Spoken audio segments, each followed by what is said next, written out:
Okay, you want to call the meeting to order? Roll call? Yep. Good to go. Okay. All right. Do you have the roll call or? Oh, should- yeah, typically I thought you would handle that, but we can go through. So we have Stephanie Bennett, Nathan Blumgren, Bob Bundy, Ruin Garcia, and Philip Carolyn here. Okay, Thank you. very good. It's open time for any non-agenda items. This is when somebody in the audience can speak to any issue that's not on the agenda. If it is on the agenda, you'll have a chance to address that as it comes up. Seeing nobody come up? Okay. Approval of the meeting minutes from October 14th. Any corrections, changes, adjustments? Is there a move to approve? I move to approve the October 14th, 2019 minutes. Is there a second? Second. All in favor? Aye. Aye, okay. Discussion items, the 2020 Flood Control Board schedule.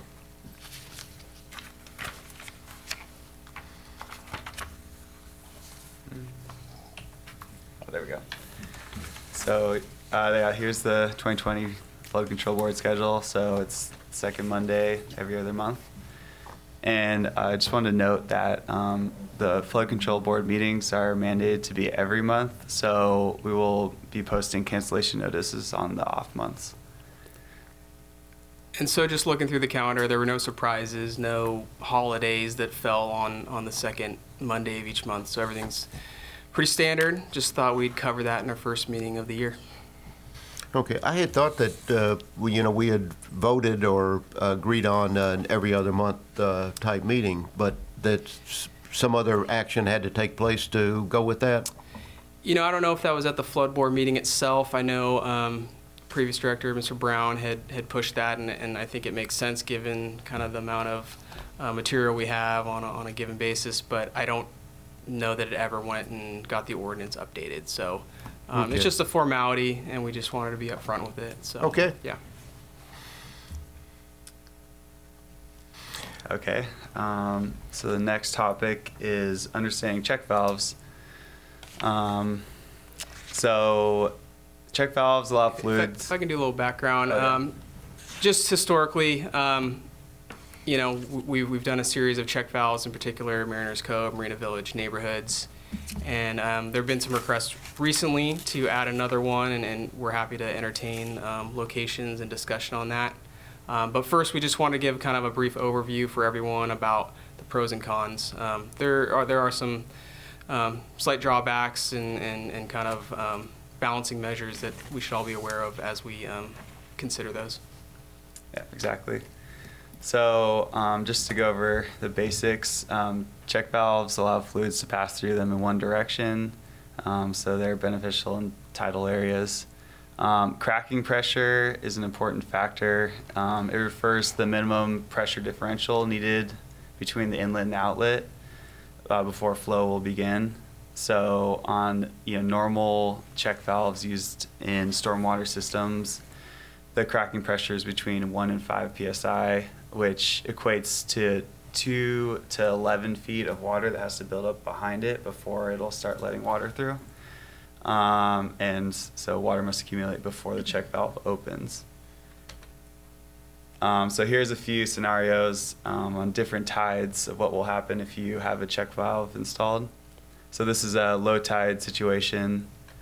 If rain begins, it'll fill up the pipe, and then once enough head pressure has built up behind the check valve, it'll open up and release it into the outlet pipe. Next is an intermediate condition. Rain begins, the water builds up to the same level as the tide, and then once it fills up the required head pressure, then it'll start releasing out of the outlet pipe. And then at a high tide condition, which we have now in Mariners Cove, we have rain, it fills up to the top, which could be above the road, and then it may not even build enough pressure to open the check valve, so then it might just go in between houses before it even starts raining. So that can be a downside to check valves. We did a little research and found specialized valves made by Tideflex. They're called duckbill check valves, and they're meant for tidal conditions because they have very low cracking pressure. It can be up to 1 to 2 inches above the invert of the pipe. So in that case, you don't need that much head pressure to open it up. Or the top of the pipe. Top. Like, yeah. Yeah. And then some disadvantages that all check valves have. A lot of times debris get lodged in them, and then they're stuck open. So then the tide can intrude in the storm system. There's a lot of maintenance for that same reason. Check valves can get stuck open a lot, and you will always have standing water in the storm system. So there's a mosquito factor because it'll always have a little bit of water there. And this one shown is convenient because you can actually just place it inside an existing pipe, so you don't have to trench or do any heavy construction to install it. So that could be an option for some scenarios in Corte Madera. So I think, staying with that, Yeah. I think we would go with a check valve of this sort if we were to do another install anytime in the near future. Like Chris said, it's only 1 to 2 inch cracking pressure, so it will start to open after the water's only a couple inches, so not the full kind of scare of what we were showing in the previous slides, but how much it opens and at what pressure head it fully opens, they didn't have a curve on that. We didn't have that data. But there is a delay factor, right? Because if you had an open pipe, you get your full opening as it's raining intensely, and it's going to move out quickly if the tide's low. In this scenario, you would expect some resistance compared to that open flow condition.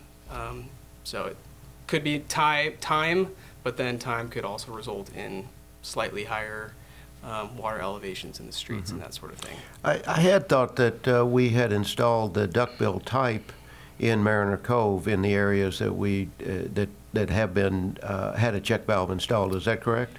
The only one I know of, because it's visible, is the one at the proposed Golden High Neb Tide pump station. So that one does have a duckbill on the end. We also have an inline check valve at that location. I don't know the exact make and model of that one. It's possible. It's this is one of the brand name companies in the industry. It's possible it's one of these brands, but to kind of the points we already said, in addition to the 1 to 2 inch differential in cracking pressure, it still doesn't fully open. So there is a little bit of lag. So it's great when it's not raining. You're gonna get all the benefits when it's not raining. When it rains, it could. Maybe it's 6 inches, maybe it's a foot more in high tide. It's hard to say exactly. So you're not sure, but the ones like at Flying Cloud that are on inboard side, when you look in to maintain those, you can tell whether it's a duckbill type valve or not? No, because I would expect, so if that was the system we were using, you would have the duckbill facing out toward the water. So yeah, if you could get a really good look and see it from that end, then you might be able to tell. There's other ones that are like the little video Chris had where it was, more of a valve body with an opening, and there's quite a bunch of different types. Yeah. My recollection from before when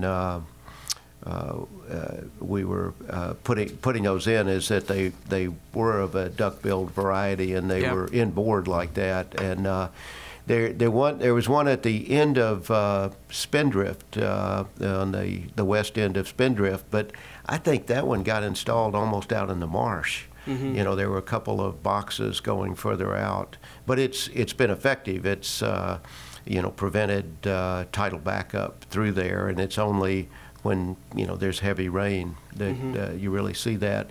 And then Golden Hind and Seawolf, I was thinking all of them were duck-billed, and were installed not that long ago, so we Right. should be able to see what was installed.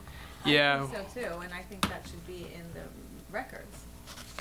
Yeah, we took a quick look. We'll take a deeper dive, see if we can locate it. But thus far, haven't been able to confirm the make and model. So So how many check valves are installed now, and how many locations do you think would need them or should have them? I think Bob would probably be our best source here. Yeah, so I think the one at ebb tide, failed just because I think the box is cracked and water just comes in from every place because it's so low there. But there's, one across from the Cove School, but that's also associated with the pump. So it, really has been protected there. And then I think it's the east end of Spindrift, Flying Cloud and Seawolf, and Golden Hind and Seawolf. And I've mentioned further around on Golden Hind, I'm blanking on the number now, that it seems backs up at at high tide. Yeah, that I you had think would be mentioned sort of the next one to do. I think you suggested, was it 89 or 91? No, yeah, I think it's more 85 or something like that, or 181. Yeah, I mainly ask because I wonder if one of your field personnel, I mean, you showed what these valves do when it's raining a lot, but their real utility is what they do when the tide is high, when they're closed, not when they're open. And if they could be checked to make sure there's no debris in them and they're closing when there's a storm or a tide, and a single person or a pair of people could go out and check them, in advance of a storm or something like that, I think that would be very useful. And as far as maintenance or price goes, that's important, but being able to check them and clean them, like in one tidal cycle, would be really helpful. Yep. Yeah, I think they're all, function as designed, but without being able to survey the water grades, that it's just that unknown of, at times it feels like it might be a little bit higher in the street when you have those rain events. So just something to keep in mind. Yeah, when people have asked me about it, I'd say, yeah, well, this was a high tide and it was raining, and then as soon as the tide goes out, the water goes back out. Right. But we don't have a pump system here, so we're sort of stuck when it rains, and people accept that. Yeah. Okay. Yeah, we can do a little more research on where we have them installed right now for future. So the next topic is the introduction of Environmental Resource Agency permits and when they're required. So Let's make sure everyone has the handout. Did you give one? yeah. Oh, this guy. Yeah. So this was in the back of everyone's packet. It gives like a brief overview of different sections of the Clean Water Act and where they apply. So just to quickly go over the four main resource agencies. There's the U.S. Army Corps of Engineers, the San Francisco Bay Regional Water Quality Control Board, the San Francisco Bay Conservation and Development Commission, known as BCDC, and the California Department of Fish and Wildlife. Just to briefly go over their jurisdictions. For the Army Corps, Section 404 of the Clean Water Act regulates the placement and dredging of fill material into waters of the United States, which is a very broad description. But Yeah, and so they start to define it by the high tide line. So if you look on the exhibit, we're referencing the high tide line is kind of when they're going to require a permit. So really any fill in that zone. And yeah, it applies to both tidal waters and fresh water. So, and the wetlands that are next to it. So it's a pretty large jurisdiction. The San Francisco Bay Water Quality Control Board, they have authority to regulate the water quality under Section 401, and they basically have the same jurisdiction as the Army Corps. So wherever you see Section 404, the Water Quality Control Board will also need to issue a permit. And they're going to be focused on definitely wetlands and riparian areas, but also really any discharges that could impact water quality. So even if you were way upstream, if you were introducing any turbid water or chemicals, they're gonna have a, that's gonna be against their mission to kind of prevent that. Mm-hmm. So I'm really curious as why the Bay Area Regional Water Quality Board has a jurisdiction for water discharge when it's just directly into the bay. I can certainly understand it upstream, this turbidity there, in areas where there's salmon, and just trying to, minimize the amount of sediment that goes in. But I was surprised to learn that they regulated it where it goes just directly into the bay. Right, yeah, and it's the focus on wetlands and riparian habitat. Anytime you're, believe it or not, even if you're just wading in the water and creating turbidity, that has an effect. And especially if you do it on a large scale with equipment or construction, then it's something that could have an impact on the environment. So the next one was BCDC, and pursuant to the McAteer-Petras Act, hopefully I said that right, the BCDC has bay jurisdiction over the San Francisco Bay, including tidal wetlands, and a 100-foot shoreline banned from the high water mark, which for Corte Madera, that covers a lot of our shoreline. And then last is the And a lot of BCDC also, they also focus on, visual impacts and that sort of thing, similar to like you would see with the Coastal Commission on the Pacific Ocean. So, they would be the ones to speak about that. Mm-hmm. Do they regulate it? How far up the creek can they go? Like on Corte Madera Creek, I had thought that they only had jurisdiction going up, 500 feet or something like that. Do they go up further than that or that far? So they are more limited to strictly the bay and how far up Corte Madera Creek, where it becomes a bay and where it becomes the creek. That's. If you measure by the mean high tide, it's pretty far up there. It's so that's well into the culvert. So that I don't have a precise answer for, but certainly all of these other agencies, their jurisdiction, it could be riverine, it could be streams, it could be. We could be on Christmas Tree Hill and still need permits for certain types of projects. And the Department of Fish and Wildlife get involved anytime there's endangered species in the area, so that can be anywhere as well. And one of the more common permits from them is the 1600, which is a stream bed alteration agreement. So anytime you're working below top of bank, you would need a permit from them, whether you're in the bay or in the river or in the creek. So, yeah. So this is the same exhibit you have. Sorry to interrupt. You didn't have U.S. Fish and Wildlife. Do they not get involved with these issues? They most often get involved in Marin. When I've dealt with them is when there's a federally listed fish species. Okay. So NOAA Fisheries gets involved. Okay. Anytime you're dealing with coho and that sort of thing. So in the absence of those species, you normally wouldn't hear them chiming in? I think they might probably still have the right to. They do, and typically it's Army Corps, which kind of says, hey, I think you should be invited to this one. Right, and the Army Corps as a federal agency is the nexus, which means U.S. Fish and Wildlife or the EPA or other federal agencies all of a sudden have the right to review whatever you do. So maintaining good relations with the Army Corps is a good place to start. Yeah, absolutely. And there's a few agencies that, those are just the most common, but there's one or two other ones like the Coastal Commission.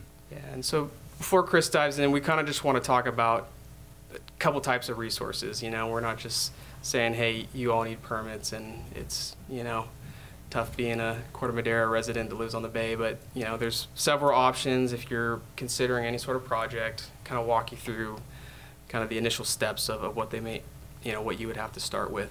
And so Chris can speak about the JARPA application. Yeah, so the JARPA is your first resource. It stands for Joint Aquatic Resource Permit Application. And basically, it's an application form that allows you to apply jointly to all or some of the agencies, depending on what you think you will need permits for. And so this checklist is connected to the JARPA. And as you can see, like if you're working in the wetlands or watery area, a lot of times you're going to have to deal with, you have to get permits from most of the resource agencies. There's another packet. Let's go back real quick. Sure. So part of the intent is to have a somewhat standardized universal application. You're not filling out an individual one for each of the agencies that we just mentioned. The bulk of it can be used for all the applications, and you just check the boxes and pay the fees of the other agencies you want to apply for. There are some that have an additional supplemental handout. Fish and Wildlife is one of them. If you want to apply for them, you got to do an additional page or two. But that is the process. It's an involved application. I'm not gonna lie. It's not one that you would typically do without some qualified help. But that is the path to getting a permit if your project requires one.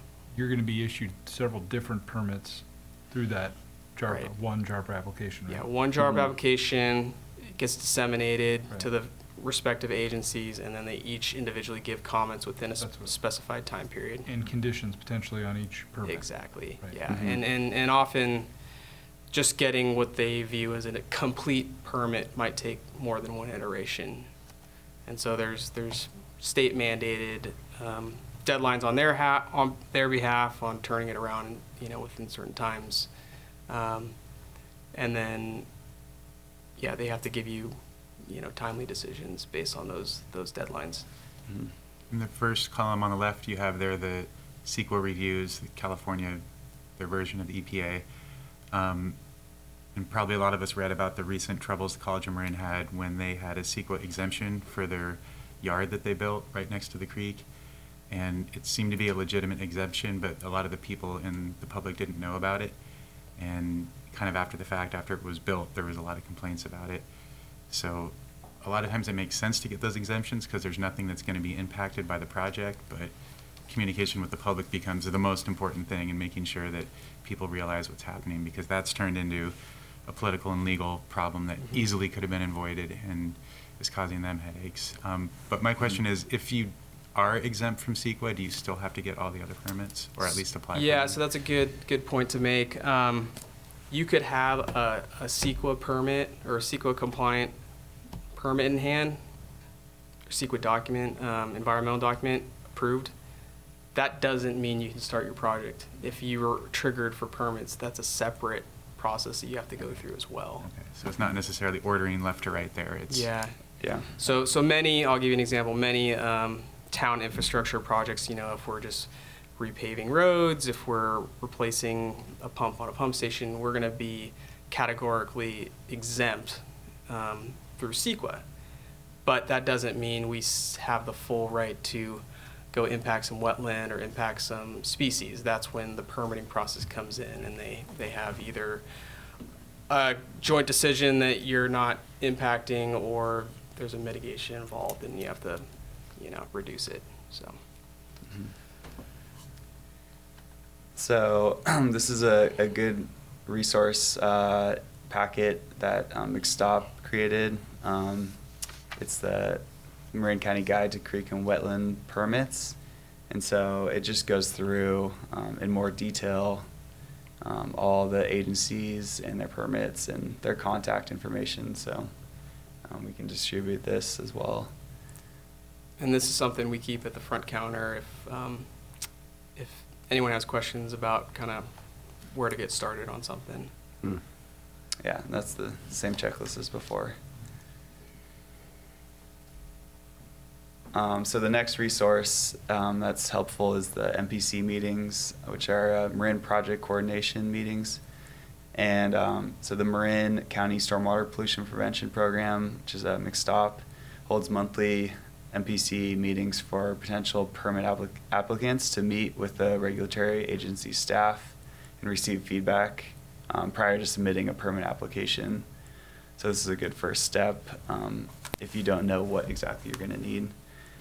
Yeah, and so these meetings can save applicant time and money in the long run, so you don't have to go through multiple iterations of your permits. So yeah, usually you'll have a representative from each of the key agencies we spoke at all these meetings. And so you can get initial feedback. They're not going to give you, they're unlikely to give you any firm guidance because they want you to go through the permitting process, but they will help guide you, you know, whether you're on the right track or you need to kind of completely refresh your concept before you submit your application. So far we've talked about the JARPA being the, you know, kind of formal process. You could jump right in at any point and do that. You could kind of do some pre-consulting through the Marine Project Coordination, and then talk about the kind of third option, which is probably going to be the most streamlined for most residential projects. And that's, you know, speaking to one of the local environmental consultants. Mm-hmm. So, yeah, as RJ mentioned, the permitting process can be very time-consuming and difficult to navigate. So consultants are your friend. And so this is a list of a few consultants that we've worked with and that are local and who can help with getting through the process. Yeah, odds are if it's a small job, small project, your best bet is to try to avoid permits. So, you know, work strategically with the consultant to do what you can without triggering a permit. Because just the kind of the going rate for a standard JARPA application preparation, it's like $3,000 to $5,000, and that doesn't include permit fees. So it's... And what's the time? What do you factor in? If you're going to touch an untouched piece of marsh, a little bit of it, say out in East Corte Madera, if you know you're going to touch a marsh, like, are you factoring in 6 months or? I would factor in 6 months. Mm-hmm. I think they're allowed to, I believe I want to say 60 days just to provide initial comments, and then maybe 60 days again, each round of comments until it's complete.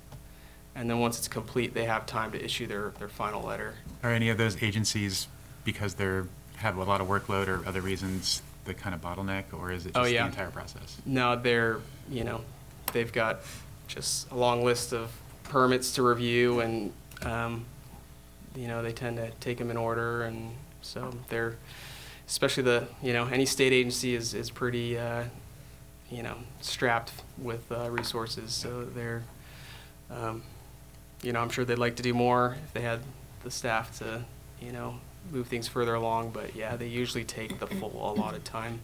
So, RJ, what you're suggesting for somebody doing a small project or landscaping is to utilize one of the environmental consultants, that you could talk with them about your project, and they could direct you to a project that wouldn't really require the permits, that could be done without impacting the wetlands, without triggering a permit type thing. Yeah, that's definitely the most streamlined. Okay. And let's see, you really like jumping through bureaucratic hoops and have the patience to go through the whole process. You're going to find a lot quicker results by going with an environmental consultant.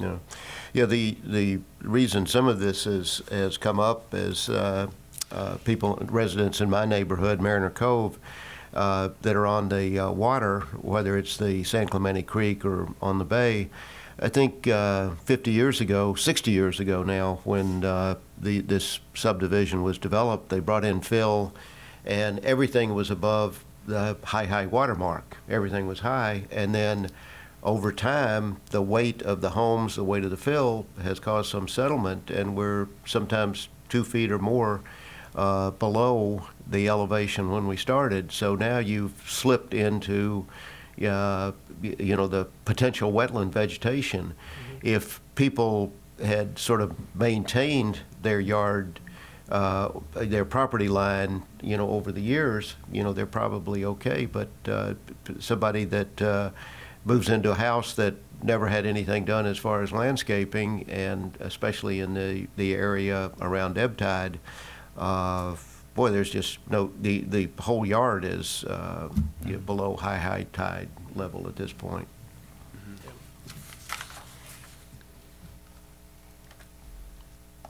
So on to the engineering staff update. Do you have any other questions about permitting? Oh yeah, sorry.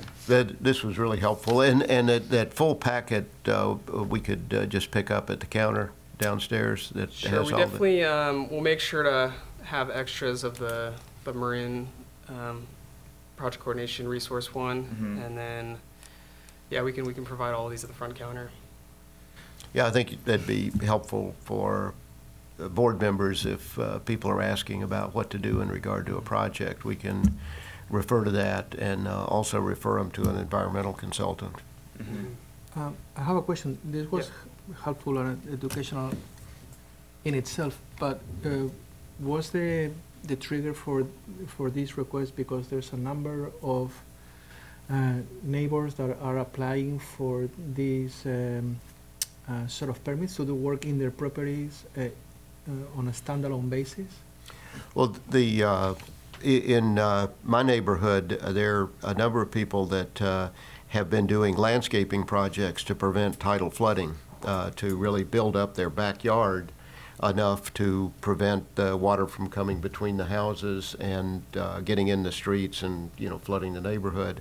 And there was one property that this was a really nice house, but nothing had ever been done in the yard, and it had settled enough that they were impacted by trying to do the landscaping. And I had told people in the past that you just have to be careful to stay within your property line. So part of this is me learning what to tell people in the future as far as what they need to do, and what needs a specific permit, and this other idea of getting the environmental consultant in that can tell you how you can do your project without triggering some of these permit requirements.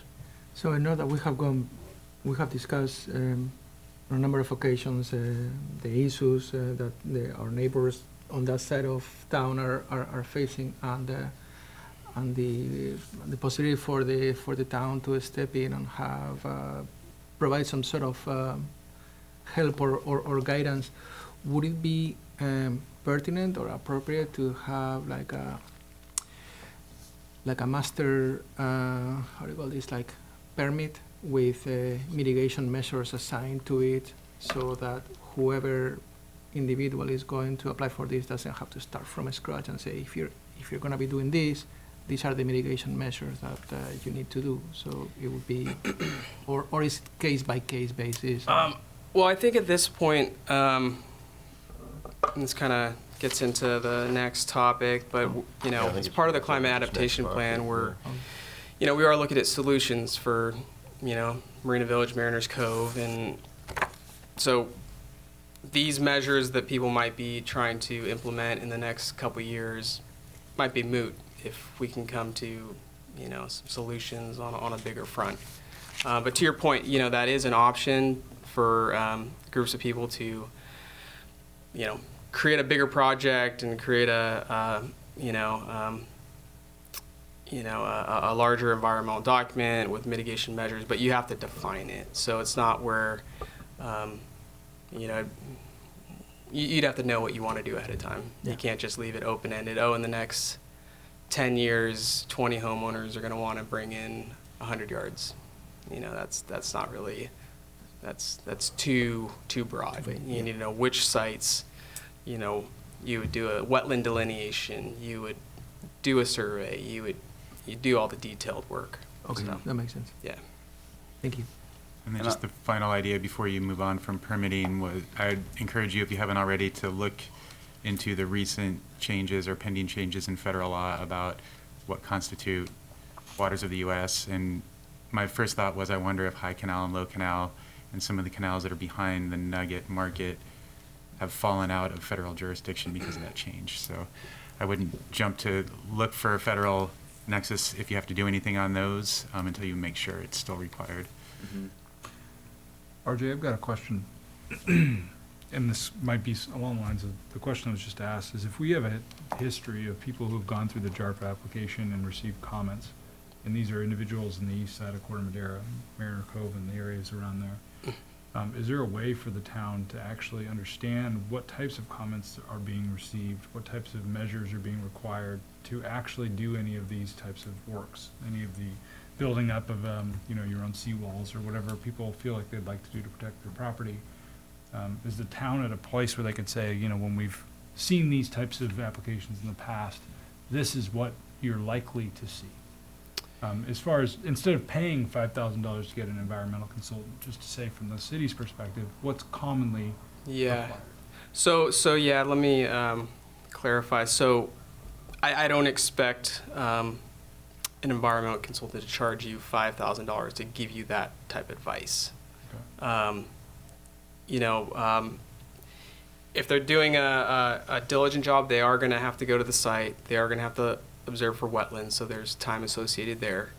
And oftentimes, they can prepare a one-page or a two-page memo that gives you the information you need, and that might be a couple grand or less. But if you trigger permits, there's no getting around. You can't go to a environmental consultant in lieu of getting a permit.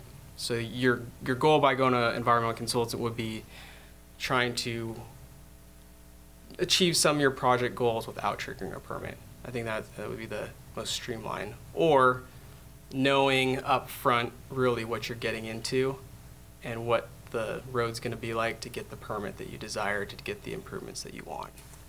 So at least saying, hey, yeah, you want this, seawall, retaining wall, concrete on the back of your structure so you can elevate it. Yeah, you're looking at, $5,000 JARPA. You're looking at $3,000 in permit fees, and you're looking at X thousand dollars in mitigation because you're now impacting this, this, and this, and that's what they're going to want. And at least you go in knowing it's going to be a expensive, lengthy project. Yeah. Yeah, I think the benefit of the environmental consultant is to really help direct your project. Your idea of doing something, they'll inject some reality into it and say, no, you need to scale this back, and then you can avoid having impacts, on the wetlands, and you'll be able to do this project without triggering all of the permits required. Yeah, and if you have if you had a topographic survey done on your property and they've tied it to NAVD 88, that means we have the elevation. High tide line is 7.2. And so if you can show that on your plans, that gives you a line at which, as long as there's no wetlands up of 7.2, which there shouldn't be, you're free to do a lot of the normal stuff that you would do if you lived up here in Chapman or, another neighborhood. It's where you cross over that line where things get complicated quickly. Yeah. No, this is really helpful. Thank you.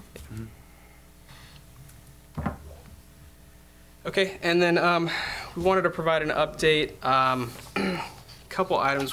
One, an update on the overall climate adaptation plan and progress and timeline, and then also,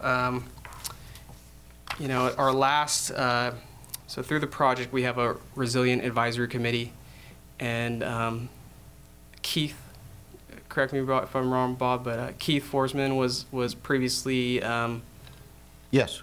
on the flood board and then was invited to that group, and he's no longer a resident of Corte Madera. Correct. So we were thinking that we wanted to see if anyone from the board would like to attend. The next meeting does happen to be tomorrow, so I know that's short notice, but that wouldn't mean even if you couldn't make tomorrow, we would loop you into future meetings. The Resilient Advisory Committee, the RAC, is going to be one that meets, I would say quarterly, and it's really kind of our first meeting to talk about the latest concepts that we developed with the project team. It's kind of, there's about 24 people, mostly agency folks or some with, technical expertise, and then a few community folks. And then, so we'll be talking about, we've developed some concepts for Mariners Cove, for Marina Village. We're going to start talking about those tomorrow. We're going to get some feedback, and then those will go into our public meeting, which we're hoping is end of March, early April. And this is just Corte Madera, the group that's the new one that's just for the town? This is all focused on Corte Madera climate adaptation. Is that in here tomorrow night, or? So it's actually during the day tomorrow. It's from 3:30 to 5:30, and it'll be in this room. So I can go through the slideshow and get you guys up to date on kind of where we are, and then you guys can decide if anyone wants to volunteer to join the group, or if you want to go through it now, we can do that as well. So. Well, and that's going to be the regular time this is going to meet, 3:30 to 5:30? It may shift because it's the RAC and because it's primarily folks that work at, Marin County and other cities and other resource agency groups and consultants. It's kind of a workforce group. It probably will tend to be late afternoon, as opposed to if it was more community-based, we'd probably go more night to accommodate people's other work schedules. Yeah, I know my neighbor, David Johnson, had applied, but, he's got a day job, so I don't know if he can really, do that or not. Yeah. Any of the board members have an interest in this and potentially have the ability to attend the meetings at that time? Yes and no. Yeah. Can't go. David Bell had expressed interest to me in doing that, but I'm not sure he knew, what time, Yeah. this was. Well, so this isn't, it's not a formal appointment, so we'll leave the option open. Mm-hmm. If you guys check your schedules and you find you have the ability to fit it in, let us know. I imagine we'll probably meet, so we're meeting tomorrow, we'll probably meet one more time before the public meeting, which, like I said, is roughly end of March, early April. Mm-hmm. So just something to keep in mind. And then, I want to give you an update here, and you guys can get back to me on the, if anyone's interested at a later time. So we kicked off the CAP right around early 2019, end of 2018. A lot of the time to date has been starting the conversation, finding out people's goals, doing a lot of research, reading up on a lot of the things that are going on region-wide.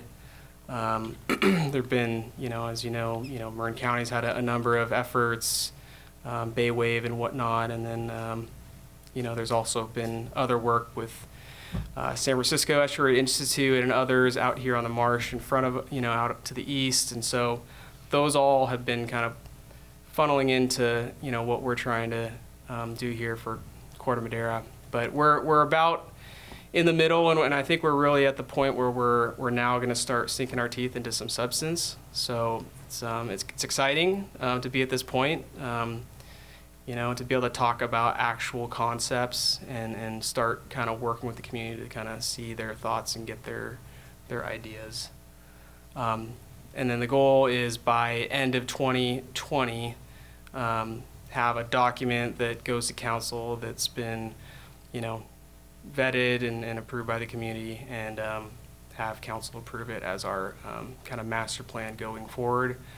This is a working document, so it's something that, even though it's approved in this year, it'll be updated every 5 to 10 years as new information is brought in, as priorities could change, as budget and fiscal constraints could change. But let me get clarity. The meeting tomorrow at 3:30 is the Climate Adaptive Plan or the Resilient Advisory Committee? So it's the Resilient Advisory Committee, which is a group that was part of the Climate Adaptation Plan. Okay.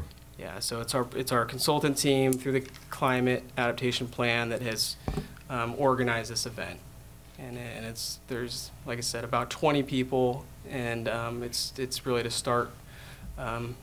It's the first look at kind of the latest that we're developing. So we kind of start with the project team, we work a little broader, we get feedback, we fine tune, and then once we've fine tuned and polished it up, we go to the public for a larger full scale meeting. Okay. Yeah. I'll try to attend Okay. tomorrow. Great. So these are kind of the 8 concept areas. You can see Mariners Cove Marina Village is one of them. We've got 3 hillside communities, which are going to be primarily focused on fire and evacuation routes and emergency access and those sorts of things. And then you've got also Madera Gardens, which is kind of the center of our flood control system. I mean, our flood control system does expand beyond with Shorebird Marsh and others, but really that's kind of where all the action is. And that particular one is going to be likely deferred and prioritized separately, because to do a deep dive on all the pump stations and the flood control system is about the same effort as the entire cap. It's definitely 6 figures just to do that one area, and so it kind of deserves its own project. So that'll be, hopefully, if it's prioritized by the community, that'll be shortly following this cap effort. Which area was that? This is Madera Gardens, so it would be an Oh. updated storm drain master plan and flood control system assessment. We also just submitted for $200,000 in grant funds to supplement that effort. That was just submitted last week. We're hoping that we get some funding in that front, but either way, it's definitely a high priority, and it's one that we'll be asking the community to support as we go through the priorities in our CAP efforts. The other areas where, we'll be identifying concepts. Tomorrow, we'll be talking primarily about Mariner Cove and Marina Village, introducing some alignments in those concepts, but also we'll be talking about Christmas Tree Hill and Chapman, and talking about the existing road network and how we might be able to improve evacuation routes for fire and other things. I have a question about Sure. Lucky Drive. So Yeah. I know Lucky Drive going towards Big 5, but what about the other direction? Does that kind of pass, does that turn into Larkspur when you're going past the Corporation Yard where it gets super flooded into the Redwood parking lot? So the portion that gets flooded is actually ours. It's not until you get over the box culvert, the bridge, closer to Redwood, where it turns into Larkspur. Oh, okay. So you're not talking about the other far end of Lucky? So the section you're referring to is one of the areas we were going to study. The before Redwood? The part The to Corporation Yard area? to the northeast of Redwood. Okay. Right in front of the courtyard where it does Yeah. get flooded. So we'll be developing a concept for that. And then if you go the other way towards Big 5, is that part of this or not that So part of once Lucky Drive? once you go past Pfeiffer, it unincorporated. starts to turn into unincorporated. Yeah, okay, Correct. okay. And then, on the Redwood side, you're on City of Larkspur. But you guys have done work there, right, in the unincorporated area? We have, haven't we done something there or not? No, I think that's county. It always Yeah. has been. Okay. So the street that fronts Big 5, Nellen, that is Town of Corte Madera. We have Black Kettle Detention Basin, that's Corte Madera. But that extension of Lucky Drive to the northeast is Okay. unincorporated. Got it. RJ, the area that floods across from the courtyard, that's tidal backup. Correct. And so that would be something, because it doesn't seem to come around, over the property. So that would be a good location for a check valve. Yeah, I don't know if it has one or not, but I know. No, I mean, it must not, because Yeah. high tide, it just floods. Right. Bad, yeah. Yeah, so that's like I said, we'll be developing concept. I think it's one of the areas that we might be able to address on the short term, and I'm thinking more than just a check valve. That one, there's some easy ways we might just be able to raise the road. And then separately, we can have a discussion about how we might be able to protect the condos and the other communities. But it seems, in the near future, that's something we should consider. Just get the road up and keep it open. It's already becoming a problem a couple times a year. So. Yeah. But the condos on the other side, that's all county, right?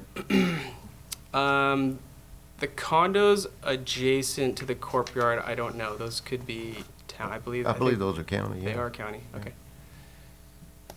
Good to know. So here's just a kind of a bullet summary of some of the goals of the different areas. Really, primarily, you're going to see that the hillside areas, again, we're focused on wildfire, improving access, the more access points, the wider streets. We're considering strategic bulb outs, so doing a retaining wall where you can widen the road, and on a street where you don't currently have the ability to pass 2 lanes of traffic, that bulb out could allow, emergency services to come in or out while people are trying to get in and out. So those are some of the ideas or strategies. Looking at connectivity to fire roads, that sort of thing. Obviously, the anything on the bayfront or that's inundated by sea level rise, we're trying to get above those rising tides. Trying to focus on solutions that are nature-based and less hardscape where possible. And so we'll be kind of taking that approach as we look at the various sea level rise prone areas.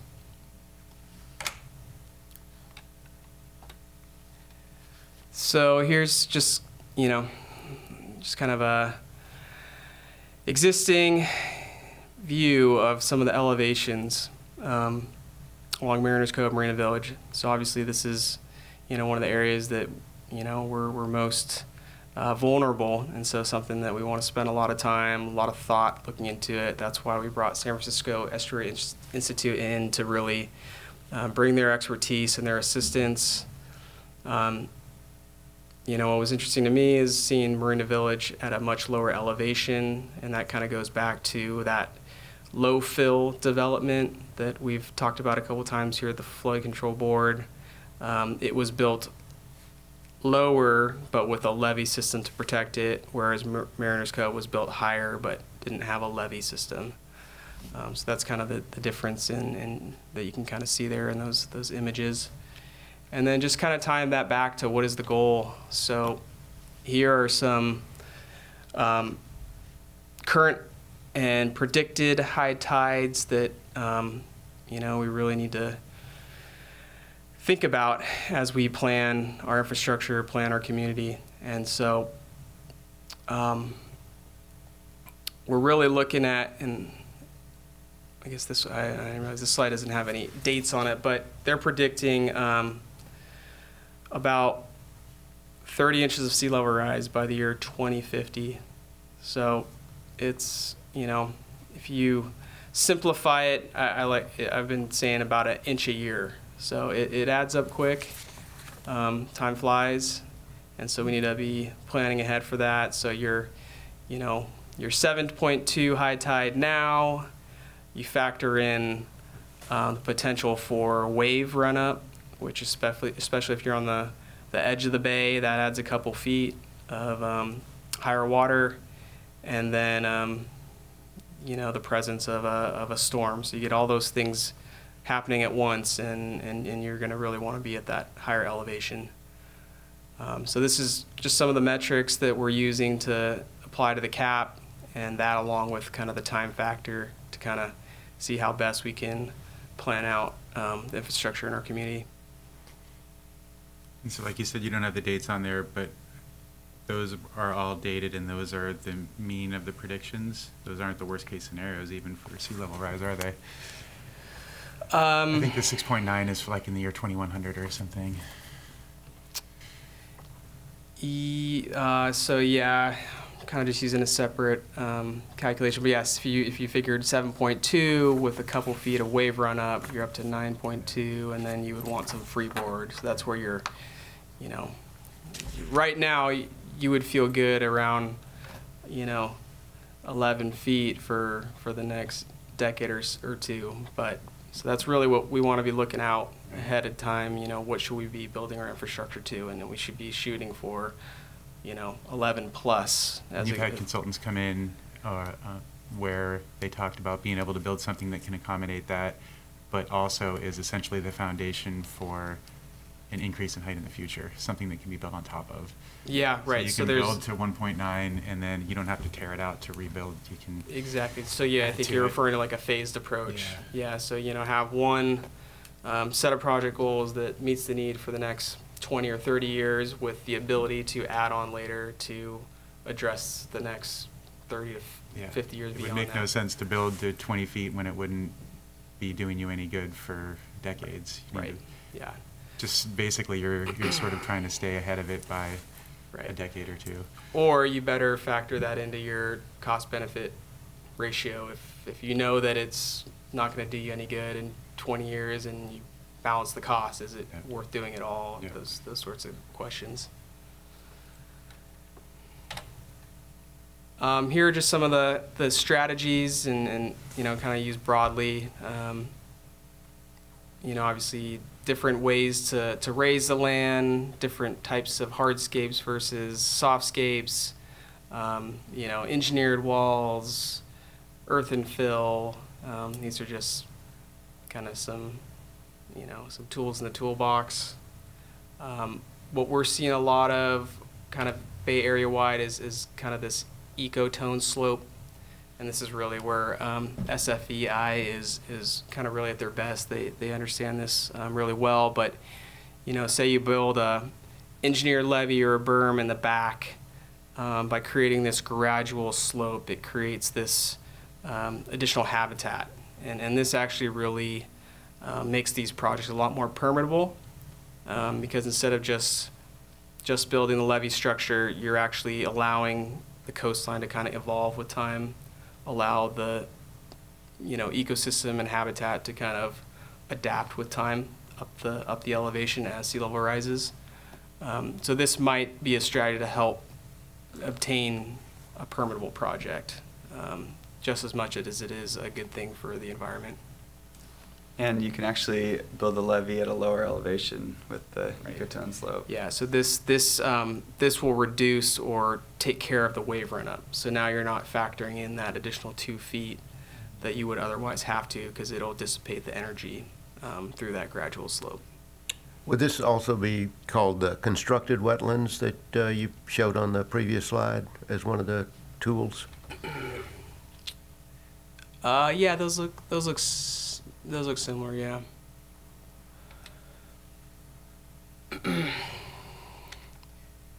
So just a little more on that. There's all different sorts of sizes and variations on what that kind of coarse ecotone slope would be. And I'm sure there'd be analysis on wave velocities and other sorts of things that would factor into the sizing of that material. But yeah, it's I think something we've all seen, just from being around the Bay, but actually incorporating it into a design and a solution is just kind of one of the ideas and one of the natural approaches to addressing sea level rise. When you showed your timeline at first, you mentioned having a plan to put out, or a draft plan in 2020 at some point. You can talk about the permitting or the different options, projecting into the future how big these things would have to be. Are you also looking at what you're creating behind on the landward side as far as a trap for stormwater and the size of the pumps and the facilities you would need to get water essentially uphill at this point? Right. Are you going to be looking at that, or just... So that's definitely a huge part of the overall cap. We'll be getting into, you can keep the surface water out, but the groundwater is still going to want to move through, and you're still going to have to deal with it. You're going to have to pump against it. So that larger effort I talked about at Madera Gardens, looking at the overall flood control effort, that's what that project would be designed to do. With respect to the pumps, is we might have to upgrade all of our pumps now to more regularly pump against higher tides, Right. right? And then, you know, our cost of some of these maintenance of pipes is going to go up because now you're working in wet conditions on a regular basis. So those are all part of that analysis. And then, yeah, just in general, yeah, groundwater is something that we all need to be aware of. And you know, there's limitations to how much we can engineer a solution that keeps out groundwater. Right. So at a certain point, it's going to be surface on the other side of a levee. Yeah, and that's the everyday issue. And then we've all seen Corte Madera Creek when it's really going, and you can imagine the size of the pumps that would be required to take all of that water through or over a tall levee to get it into the bay, Exactly. so it doesn't flood. And it would sit idle for 99% of the time and then be vital on that one day. Right. But it has to be there. So Right. the cost of that infrastructure and then the annual cost of Corte Madera and Larkspur totally changes in the future. Right.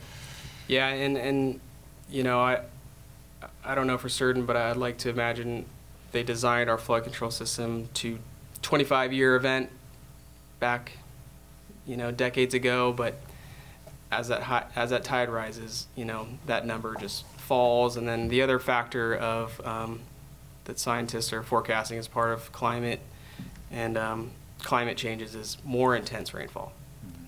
So you have higher tides, so the pumps have to work harder, and then more rain, so the pumps have to work harder. So overall, our pumps need to work Big harder. system, yeah. Yeah.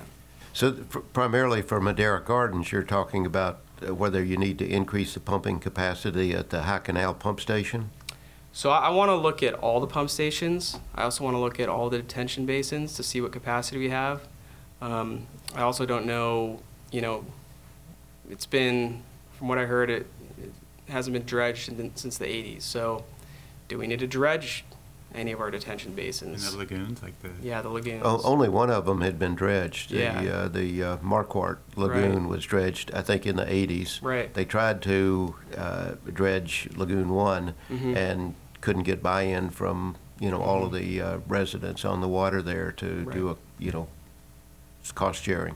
So it never was dredged. Yeah, and so really having some models and some scientific backing to say, hey, look, you know, whatever the case may be, we only have a 10-year storm protection. We only have a whatever the case may be. You know, in year 2050, at the current, you know, based on the current system and the rising tides, we're only going to have X. You know, now's the time to start investing in that. So having those conversations, having the data, having the science to back up those conversations. Yeah, I think that makes a lot of sense. And I'm also on the Parks and Rec Commission, and something we talked about is that looking at what they tried to do in San Anselmo Memorial Park to take that huge park and turn it into a park most of the time, but a detention basin during huge flood events to keep the water out of Corte Madera Creek. Then you look at Town Park and see it's low-lying, and you know it was once underwater at high tide back in the day. That it's possible that at some point we'll be forced to look at that as a potential basin itself. I'm not suggesting that now today, but just letting people know anything that's low-lying that is unoccupied might be something that's looked at in the future as a detention basin. Yeah. Yeah, I mean, if we have any major deficiencies, you know, I'd sure like to know about them. Mhm. So that's why we want to do that. Kind of the last update on the regular storm drain master plan was 2008, and that didn't factor in changes in climate. As far as groundwater control, there can be subsurface facilities like cement bentonite slurry walls that prevent that migration of groundwater. So Yeah. that would be a factor to consider, the capital cost of doing that, because that requires no maintenance once they Mhm. built, Right. vis-a-vis the ongoing electrical cost of pumping against high water Sure. level. And then with all these options, the strategic retreat and these environmentally friendly Mhm. solutions, that seem to be at the expense of giving some land.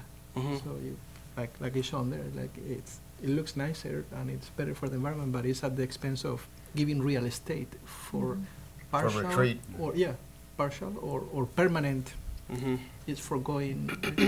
So this could also be seen as a solution for individual homeowners who would have part of their property subject to temporary flooding and permanent quote-unquote abandonment. Abandonment is not the right word. I cannot So come up with it. it's part of the conversation. It doesn't have to be. So envision, either of the two photos. Like, let's just envision the lower one where you have the grass. Imagine that's your property, and then let's see if I can get a pointer going here. Grab the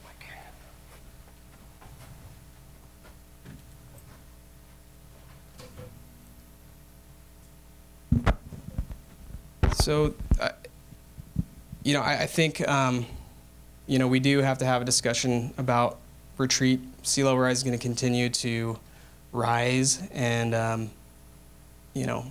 there's only so much we can do to hold back Mother Nature. But there are some scenarios where this is the current usable property, and sure, maybe someone has some private property here that's in the marsh that's really essentially unusable, and that is where you put your ecotone slope. So it's not to say that the ecotone slope guarantees that you're filling on someone's usable property. It's kind of just case by case. It really depends on each individual site. So I'm aware that in San Francisco, in the city, where along Ocean Beach, the Great Highway, there are plans to be in the future abandoned. Close Right. to traffic, because it's going to be Right. allowed to be given back to nature. Yeah, and I have seen some stuff on that. They did show kind of a phased approach over time, and from what I've seen, the roadway gets abandoned and moved inland. Yep. Right. We close it.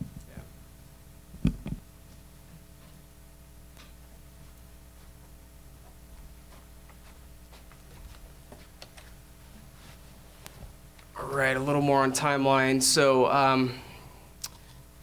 there was one community workshop, I guess two at the same time, back in spring of last year, and then we have two more planned. And so this will really be, like I said, the nuts and bolts of the conversation, introducing concepts that apply to specific areas and having a conversation, and then really fine-tuning them and prioritizing them. So those are the two main events that public is going to be able to provide their input, and we encourage everyone to attend. We're thinking the first one's going to be end of March, early April, and then likely summer sometime will be the second round of that conversation. And then once we get through the public meetings, we'll then bring it back to council and get their feedback as we have a draft document. And then intermittently, the Resilience Advisory Committee will meet just as a smaller group to really kind of more like a working group to kind of work through the challenges. So a little bit of what I just spoke about. So, it's been very much more collaborative development thus far, and then now we're really getting into the discussion and the concepts, and so that's what we're going to focus on here in the near future.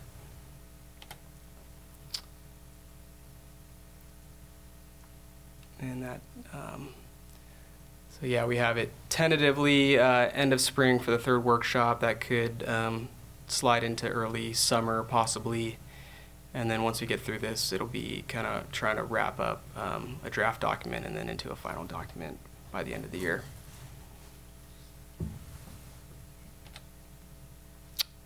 Any questions on Yeah, I CAP? had a question. Can we go back to the one of the first pictures that showed the different areas of town that we're going to look at?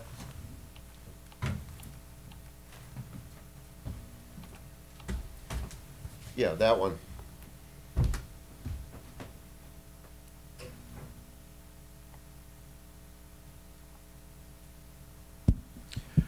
The area that I want to focus on, the darker lines are supposed to show where the existing levees are? on the outer edge? I don't know that that's the intent. Yeah, I'm not sure. It's that I to the haven't been out. marsh. I haven't been out here this winter, but last spring I was very concerned when I was out there, and we've seen this before, that probably the area from San Clemente Creek all the way up here to Corte Madera Creek, they used to be protected by a berm levee, earthen berm levee. This one is probably right in here is about 70% gone. This is about 80% gone, and this is a bit of a older description, because the wetlands that were protected by the earthen berm have really scalloped out, and I would estimate that we've lost maybe 20% of the wetlands in this area, and this was last spring. And I was particularly concerned yesterday looking out my window at those winds coming from the north, whitecaps on the bay, and they were crashing against the levee, and you would see the spray come up, like you would with a seawall. So I'm sure that has really accelerated the loss of protection, as well as the wetlands out there. And I think we're going to need to come up with some kind of plan to reconstruct some of the wetlands out there, so that it does act as that living shoreline to protect from wave runup.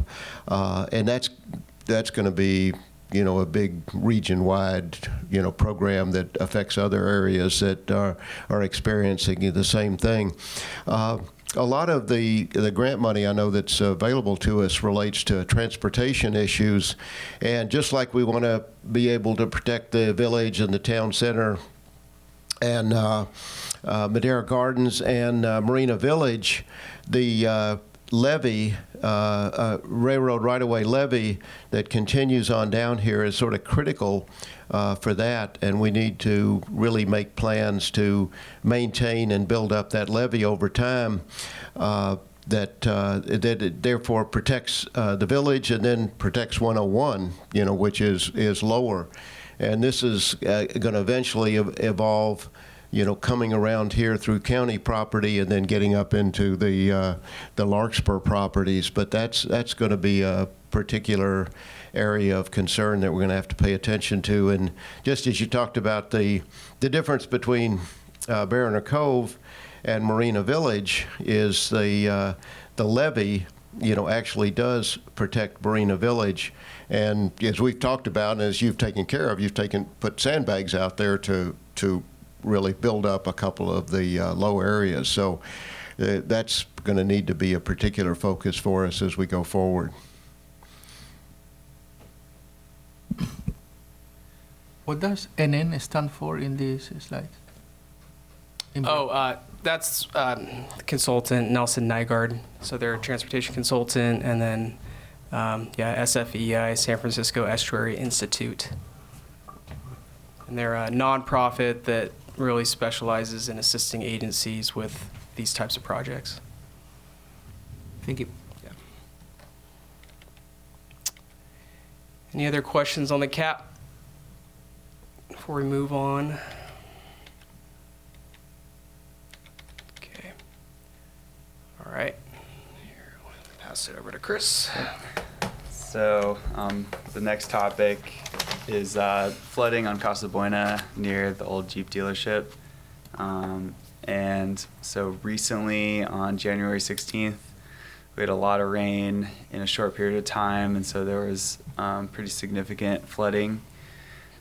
These pictures you can see, this is taken at the Jeep dealer. The one on the left is down Cano Street, and on the right, it's the road going, it's Casa Buena, going around the edge of the Jeep dealer. Here's some more looking down Casa Buena. The water was about 2 to 3 feet deep, and it actually was at some points going over onto the freeway on-ramp, so it's pretty significant. these are taken farther down, looking the other direction on Casa Buena. And so our maintenance crew came out and were able to open that manhole is actually in the sidewalk, but the water was high enough where it was able to drain it. And that's a storm drain manhole. Yeah, storm drain manhole. Yeah, not sanitary sewer. In that bottom right picture, you can see there's a 12-inch pipe, which is the only thing draining this area, and it's totally full, like at full capacity. So that leads me to the next slide, which is looking at some issues once the rain stops. So on the top left, that little curb inlet is the only thing draining that whole stretch of Casa Buena. The top right is the pipe, which it's a 12-inch concrete pipe, but it's definitely undersized, and I haven't done any elevation analysis, but I'm pretty sure it's flat along that whole stretch, so that's not helping. And then on Cano Street, we recently put in some new storm drains there, but they were designed to take the water coming off of Cano Street and not, Casa Buena and the surrounding areas, so they're getting overwhelmed as well. So yeah, the water on Cano actually goes to a separate location than the water that's on Casa Buena just around the corner. And so this storm drain was designed just to pick up, what was on Cano, but then it was impacted and by all the water rising around the corner on Casa Buena and inundated both systems. So we think there's a good-sized culvert that crosses under 101 on the Jeep side, and based on Chris's observations, that pipe was not near full capacity. It was the 12-inch pipe that led into that. So we think there's additional capacity to do some other improvements, and I think Chris can get into that in more detail. Yeah, so here's our storm drain map of the area, and You want to yeah, Mike? sure.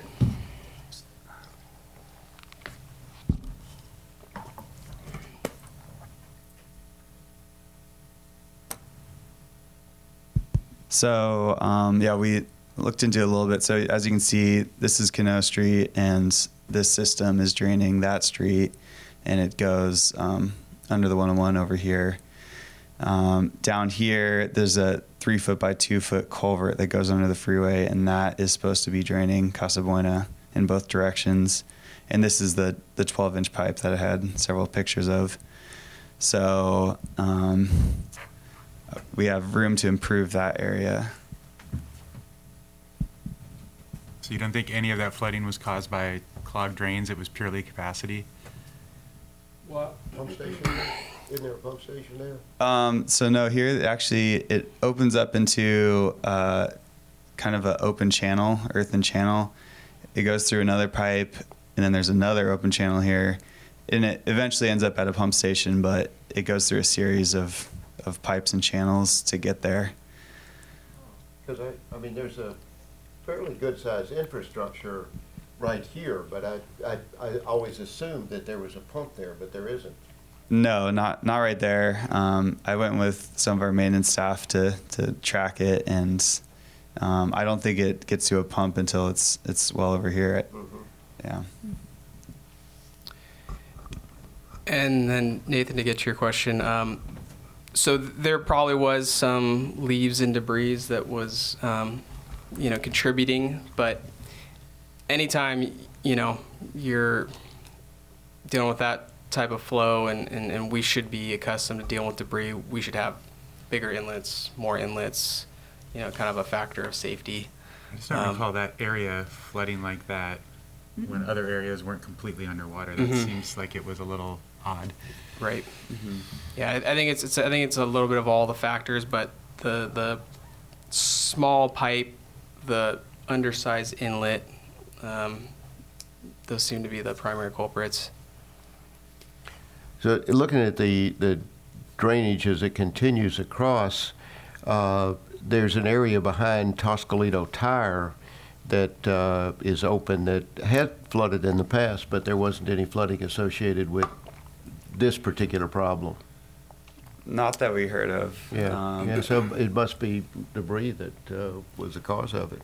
Yeah, we went back there and once the water had gone down, and it's clear, although it probably could use some work, taking some material out of there. But I don't think that was related to this. So, looking at next steps, there's definitely room to improve this area. And so unfortunately, the old 12-inch pipe is under the sidewalk, so it would be very costly to dig that up and enlarge it. So the next best thing would be to install a new box farther up Casa Buena to the north, and then trench a new pipe under the road.